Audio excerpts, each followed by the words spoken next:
Bhim army के संस्थापक चंद्रशेखर आजाद उर्फ रावण पर गंभीर आरोप लगे हैं।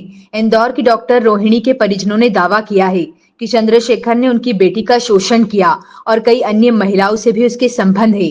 परिजनों का आरोप है कि वह दलित समाज के नाम पर महिलाओं का इस्तेमाल कर रहा है।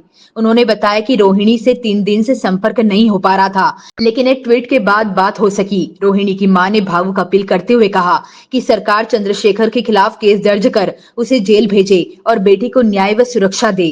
परिवार का आरोप है कि दिल्ली पुलिस उन्हें परेशान कर रही है। उनका कहना है कि यदि जल्द कार्रवाई नहीं हुई तो वे दिल्ली में सामूहिक आत्महत्या को मजबूर होंगे। परिजनों ने इसे सिर्फ रोहिणी नहीं बल्कि समाज की सभी बेटियों के सम्मान की लड़ाई बताया है। मामला तूल पकड़ चुका है और सरकार व प्रशासन पर कार्रवाई का दबाव बढ़ रहा है। ये आपकी बेटी पर के साथ जिस तरह से शोषण कर रहे हैं चंद्रशेखर रावण, उसको लेकर आप क्या कहना चाहेंगी? मैं तो सरकार से यही बोलना चाह रही हूँ कि बस उस चंद्रशेखर पे एफआईआर दर्ज हो और उसको जेल पहुंचाए।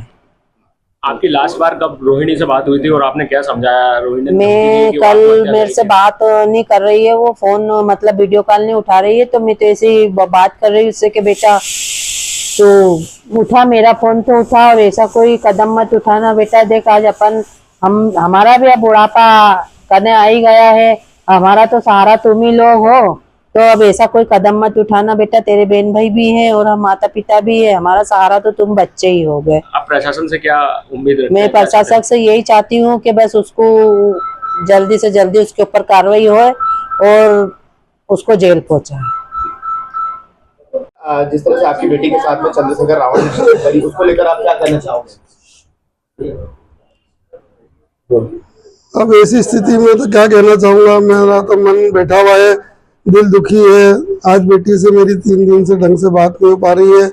कौन सा कदम आगे उठा रही है वो हम लोगों के नॉलेज में है कि वो बेटी ने न्याय की गुहार के लिए सरकार से मांग करी, पुलिस प्रशासन से मांग करी, दिल्ली पुलिस से मांग करी, उसके बाद भी 3 महीने बाद भी कोई कार्रवाई नहीं हुई। तो आज ये स्थिति आ गई, वो कह रही कि पापा ऐसे जीने से तो मर जाना अच्छा। तो बेटी बोला हमने आज इतनी उम्र में तक तुझको घर पे बिठाया, मान सम्मान दिलवा, तेरे को पढ़ाया, तो ये मरने के लिए थोड़ी बिठाया। तो बोले पापा मैं न्याय की गुहार लगाते लगाते इस सरकार के से दुखी हो गई हूँ, पुलिस प्रशासन दिल्ली से दुखी हो गई हूँ, तो क्यों मैं जीऊँ और क्या करूँगा? एक नालायक ने मेरे को जिस तरीके से षड्यंत्र करके मेरे को अभी तक के फंसा रखा, जाल में फंसा दिया और कहा कि शादी का झांसा दिया और इस तरीके की हरकतें करी। उसके बाद में मेरे घर सारे एविडेंस होने के बाद, सबूत होने के बाद भी दिल्ली पुलिस कार्रवाई नहीं कर रही है, तो इससे तो फिर मर जाना अच्छा था। वो आज में हम दिल्ली में जब आई थी 6 अगस्त को, तो हमने उसको बहुत समझाया कि बेटी कैसे भी करके तू यहाँ हमारे साथ में रुक जा।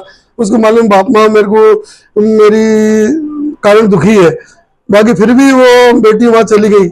उसके बाद में इस महीने में उसको यूएन में रिप्रेजेंट करना था।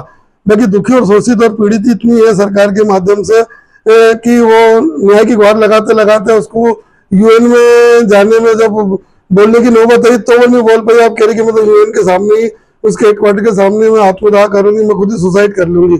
बड़ी मुश्किल से उसकी माँ ने समझाया कि बेटी तू मरेगी तो वो भी शहर की शिष्य लेके बैठी हुई, माँ भी तू मरेगी तो हम भी मर जाएंगे, तो हमारा जीना भी दुभर हो जाएगा, हम कैसे जिएंगे? तो इस तरीके की कार्रवाई नहीं हो रही है, उस वजह से हम दुखी है। उसके षड्यंत्र का शिकार हुई बिटिया, क्यों अमित शाह जी बचा रहे हैं उसको, क्यों केंद्र सरकार बचा रही, क्यों महिला आयोग बचा रही है, उस चीज का जवाब दे। क्यों उसके खिलाफ एफआईआर दर्ज नहीं हो रही? बस झूठ या सच है उसका फैसला तो न्यायपालिका करेगी।